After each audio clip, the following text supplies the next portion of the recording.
Donc, je suis Fabrice Zapfack et je représente l'équipe ASCO constituée de l'INPHB, dans l'Institut national Félix Houphouët-Boigny, et Data354, un cabinet de conseil basé à Abidjan. So my name is Jonathan Karl and I work for the Busara Center for Behavioral Economics in Nairobi in Kenya. And the project we did was titled Behavioral Responses and Machine Learning Approach to COVID. Je m'appelle Dr Mouhamadou Lamine et je fais partie de l'université Alioune Diop de Bambey où je suis enseignant-chercheur.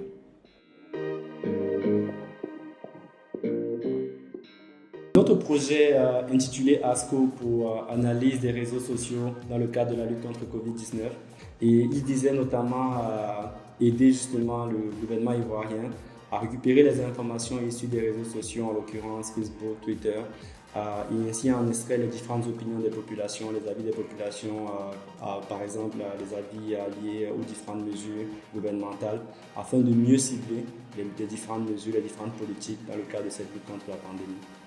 Throughout this pandemic, we have never been more aware of the relevance of human behavior. Yeah, so what we did is we tried and understand a few things with two different data sets that we used.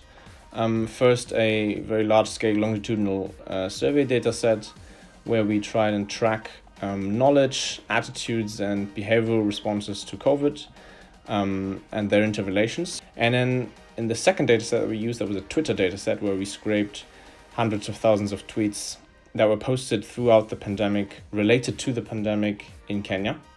And there we explored two things. One thing was to which extent, like what's the online discourse? What do people talk about? What are concerns people are offering online? And what are like dominant strings of thought and discussion that are going on? And secondly, we looked at the sentiment towards vaccines that people are kind of exhibiting. Notre projet a pour but d'évaluer la résilience du système éducatif supérieur au Sénégal, d'étudier les barrières socio-économiques, sociales, culturelles et technologiques qui ont été des freins à la bonne continuité des enseignements lors des restrictions. Le défi majeur auquel sont confrontés tous les acteurs comme nous, c'est le problème de l'existence même de cette donnée. Dans la mesure où il y a très peu de données numérisées, très peu de données collectées. Donc pareil, ce challenge a vraiment été l'occasion pour nous de mettre en place des premiers modèles d'intelligence artificielle adaptés vraiment à cette typologie de données. Nous avons notamment créé des modèles d'intelligence artificielle que nous avons mis à disposition de la communauté à travers la plateforme Hugging Face et j'espère qu'il sera réutilisé pour aider d'autres équipes de recherche à l'avenir. La principale difficulté qu'on rencontre en Afrique, c'est l'accessibilité aux données, d'une part, et le fait de pouvoir embarquer les pouvoirs publics dans l'utilisation des données pour une meilleure visibilité des mesures prises et une évaluation de l'impact de ces mesures. La dimension technologique est un frein important. Donc l'accessibilité à Internet est un frein. Le coût de l'accès à Internet est aussi un frein. Donc en termes de recommandations, on a suggéré aux autorités de prendre aussi en compte l'aspect social et de voir les gens qui sont vulnérables sur cet aspect-là pour pouvoir les accompagner en mettant en place des structures de connexion proche de leur domicile. That's the one challenge that I see, especially relating to big data, because big data is often generated digitally, and digitally always comes with the bias of only being applicable to people that have an internet connection and use a certain service from which the data was generated.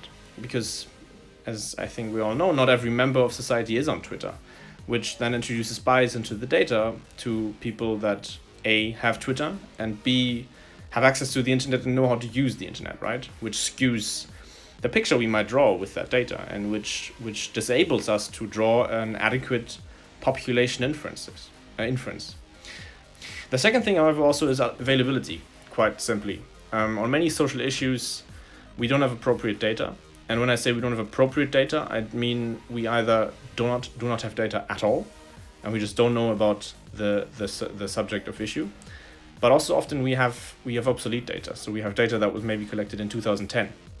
Both of these in conjunction really complicate the process of being a data scientist and trying to use data for good.